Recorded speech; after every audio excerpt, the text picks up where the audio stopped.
On this Tiger TV, I'm with the St. Louis Cardinals.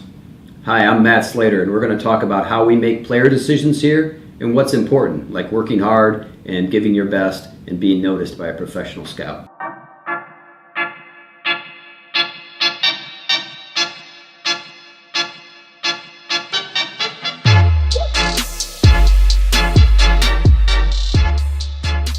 Hi everybody, welcome back to another edition of Tiger TV. I am your host, Spiker Helms. I'm here at Busch Stadium with Matt Slater. Matt, thanks for coming on the show. Great to be here. Matt is the Director of Player Personnel for the St. Louis Cardinals.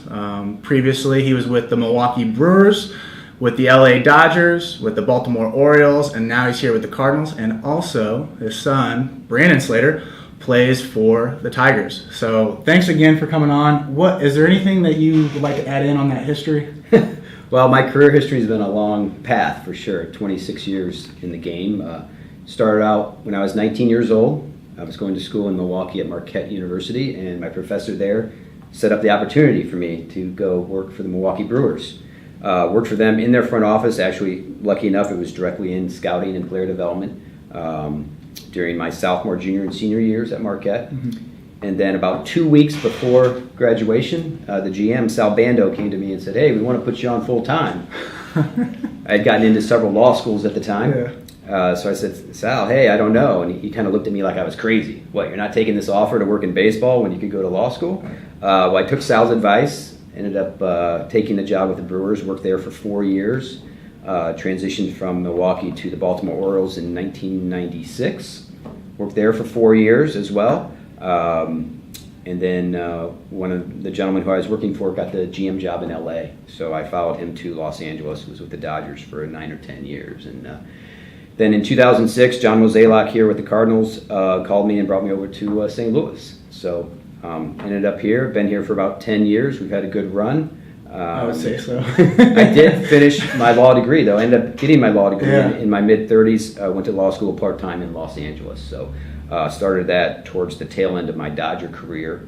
And then Mo let me finish up after I switched to the Cardinals. So you're doing law school and helping a full-time employee, full-time traveling all over. Finished law school in December of 2010 to give you an idea. And 1 week later, my wife, Thomasine, and I and our 3 kids were getting a truck, and we were moving to St. Louis. So that was the deal I had with Mo. I moved to St. Louis when I was done. So now let's get straight into it. So with players, when scouts are looking at players, like what do they look for? At the professional level? Yeah, that's a gigantic question. Of course, we evaluate players at all different levels. Whether it be a 15 or 16-year-old in Latin America, they're eligible to sign for the professional team when they turn 16, or a high school player, senior in high school, juniors in high school, college players, minor league players, and of course major league players. We have scouts looking at potential trades, whether it's when we made the decision to trade for Matt Holliday, we sent scouts out to see him. But in general, I'd break it down into 2 subsets. Mm-hmm. One is their physical tools, and the other one is their makeup. And this is not the makeup that your girlfriend's putting on her face. Yeah. Makeup means character, what you have inside, the mentality that you have, and it's something we stress a lot here with the Cardinals. Physical tools. There's many different things that make a position player or a pitcher successful. Obviously, we look for athletic players that hit for average with power, run, arm, field. They're the 5 traditional tools, but though we have a matrix that we've broken this down into maybe 15 or 16 different tools to give you an idea, like batting eye, hard hit ability.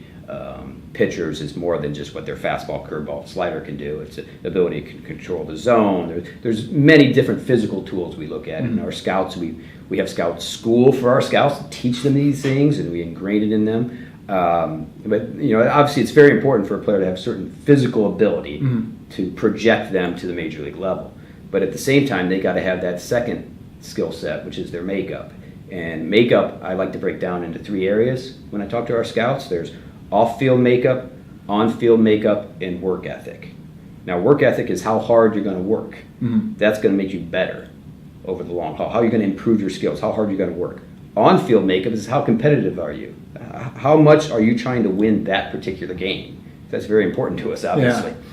But then there's off-field makeup as well. And off-field makeup has to do with their character, the moral values that they possess. We certainly have found that players that can have certain moral values, high character, or ones that are going to have more longer lasting careers. Mm-hmm. So we're more willing to invest in long-term contracts with players that we feel have those sort of qualities. The Adam Wainwrights or the Matt Hollidays, the Eddie Molinas, those sort of players you're able to risk maybe giving them a longer-term contract. So those are kind of the three subsets of makeup, and then obviously the physical tools are important. There's no doubt about it. You got to be able to play physically enough to be able to project it to the major league level. Now, how much data is involved with that? We are a hybrid organization. Yeah. It's something I preach a lot. We all hear about the analytics in scouting and in baseball now, in statistics. We employ right now 5 analysts. They're in a little office next to mine. Those guys, all they do is crunch numbers for us. But you know what? They're not just crunching stats. Yeah. They're crunching the grades that our scouts put in. They're crunching medical information, psychological information, contract history.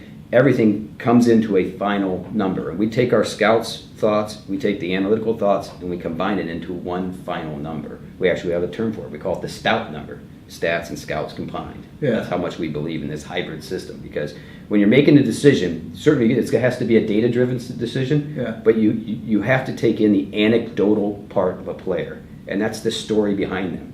Because in truth, we're acquiring a player, what he did last year doesn't help us. Yeah. We need to know what he's going to do this year, next year, and into the future. And that projecting into a crystal ball, being able to take the anecdotal and the analytical together makes us make better decisions. And anyway, our analysts have proven it. We've gone back and say, hey, what if we had just done this decision just based on that, or this decision just based on our scouts? And when they go through the hypotheticals and when you combine them together, the human element and the data combined far succeeds in the other process. Even like the physical scouting side, when they're out there watching on the field, Mm-hmm. and then also the questionnaires that the players are filling out, Yep. when you send them an email, that is all combined into just one single number. In the end, it does come down to one number. When we draft players, and we draft them right out here, they're ranked on the board on one single number. Now, we're having a lot of discussions about these players. We got lots of scouts in the room fighting for their players. But in the end, it's one singular number that helps rank it. Now, could you give us insight on what that number is? What was it range from, like 1 to 10 or 1 to 50? It's 1 to roughly 100? 1 to 100. To give you an example, Alex Reyes, one of our young pitchers, he's one of the best pitching prospects in baseball. His stout number is about an 87. Okay. So, for the best minor league prospects are, right around 100. Oscar Taveras, one of our best prospects a few years ago, who unfortunately we lost in a car accident. His was like around 100, 105. So. Oh, wow. Yeah. So, and we base that, we use those figures to help us determine dollar value, because we make value-based decisions here. I think you see other organizations that maybe spend a little more freely than us, Mm-hmm. and you also see other organizations that don't spend at all. We believe in making value-based decisions. So to get those players that fit the qualities that I talked about earlier, Yeah. but also in the value, the dollar amount fits what we believe they're worth. So. Wow. Now, kind of going off the path of scouting and players Uh-huh. and all of that, and there's a life outside of baseball with how you approached your career. Yeah. I want to get a little bit personal here. Yeah. How do you become the director of player personnel for a major league organization? Like, what is the path? Because everyone in baseball says, you know what? Okay, I want to be a player, so I'm going to Yeah. go to Missouri State or Right. Mizzou, and then I'm going to play, and then hopefully get scouted, and then travel the minor league system. But Yeah. what about the front office guys? The front office guys, we are a mixture of former players and people who did not play, like myself. I obviously have a high position here. I help decide which players are on that field, and I never played the game except at a young level, youth level. But I got into it because I was so intently interested in it. I studied the game. When I was 19, 20 years old, I was going to games with scouts all over the country. I was trying to learn everything I can. I'm still that way today. I think you really got to be a learner to get into it. Why is it baseball? I've said this before. I don't know. I was going to school in sports management, and my professor set me up with a job with the Milwaukee Brewers. If it was the Milwaukee Bucks, I might be in basketball right now. Yeah. It could have been basketball, baseball, or ping pong for that matter. Yeah. But I was just very competitive and knew I wanted to work in sports. Gotcha. And then, what was the degree that you went after during college? My undergrad degree was in business organizational management with an emphasis in sports management. Okay. And then with the law degree, why did you go down the law route? So I got the law degree. As I mentioned before, I could have gone right after college, which Yeah. in hindsight, I'm glad where I'm at now. Maybe that might have been better to get it earlier, but I did end up getting it 10 years later. Having the law degree may help me make this next step from where I'm at right now. Okay. So the law degree certainly helps me out in negotiations, rules interpretations, writing contracts, proofing contracts. We're dealing with agents all the time. Yeah. Basically, what I do is I'm on the other side of the table as the agent. We want to get the player. He wants to get what's the best deal possible for the player. So we're trying to meet you middle ground, and having a law degree certainly helps me negotiate those waters. So it's a combination of the degrees as well as the experience and being able to take the time and say, you know what, I'm going to go to these minor league games that no one really knows about. Oh, and without a doubt. Just watch, just trying to learn as much as you possibly I can. remember I was 23, 24 years old, and the owner of the Orioles comes in and goes, we're talking about some trade and some throw-in player, and it goes, Slater's probably the only one who knows who that guy is. But that's the key. I hadn't played the game, so I had to make my point, my mark somehow. Yeah. So I just studied the game intently, whether that's knowing players, knowing how you evaluate players, the statistical side of things. And I would say now, for people who are interested in working in the game, the one thing you need to do is separate yourself. Literally, you get thousands of emails a year. I get at least 2 or 3 a day from people who want to work in baseball. And what separates yourself? Get some skill, whether that's learning the basic agreement, getting a law degree, learning some scouting philosophy, possibly learning how to program a database. Like I mentioned, we have analysts, and some of those guys are programmers. They went to college to learn how to program because we use a lot of databases as well. So do something that separates yourself. Is that I'd say. Now, you've already given a little bit of piece of advice, but what's one piece of advice, like ultimate advice, that you would give to a player, coach, or a person that's aspiring to be in baseball? So if you're aspiring to be a player in baseball, I would say be on time, be early, and work hard. Because when scouts are at games, they're noticing everything that you do. They're noticing when you walk off the bus into the dugout, how you interact with your teammates, how you run on and off the field, how you handle yourself on the mound. Do you question an umpire appropriately or inappropriately? Because there are right ways to do it and wrong ways to do it. Scouts are watching everything they're doing. They're not just watching what the movement on your breaking ball was or how far you hit that ball to the outfield. They're watching everything you do. If you desire to work in the game, again, I would say try to do something that separates yourself, and also be willing to do anything once you get started. When I was 19 years old, I wasn't deciding whether we were going to trade for Matt Holliday or sign Carlos Martinez out of the Dominican Republic. I was highlighting scouting reports. I was filing things in a cabinet.